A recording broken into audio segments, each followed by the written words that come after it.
अहिलेको यो डिजिटल युगमा हाम्रो कन्ट्याक्ट एकदमै धेरै हुन्छ। चिनेको नचिनेको सबै मान्छेहरूको लाइफस्टाइल देखिन्छ, फोटो देखिन्छ। फेसबुकमा आवश्यक अनावश्यक हरेक मान्छे एड भएका हुन्छन्। कन्ट्याक्ट कति ज्यादा हुन्छ, 3000 4000। इन्स्टामा त्यस्तै, टिकटकमा त्यस्तै। तर कनेक्सन एकदम सीमित। लाइफमा कन्ट्याक्ट धेरै बनाउनुभन्दा कनेक्सन धेरै बनाउँदा फाइदा हुन्छ जस्तो लाग्छ। कनेक्सनलाई जोगाउनुपर्छ हामीले। एकदम सीमित मान्छेसँग कनेक्सन राम्रो हुन्छ हाम्रो, त्यो कुरालाई हामीले जोगाउनुपर्छ। मैले पनि पास्टमा धेरै गल्तीहरू गरेर मेरो राम्रो कनेक्सन भएको साथीभाइ आफन्तहरू गुमाएको छु।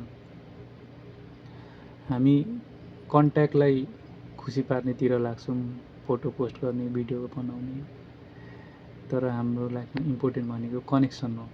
त्यसैले कनेक्सन जोगाउनुहोस्। कन्ट्याक्ट कहिले कम कहिले बेसी हुँदै गर्छ।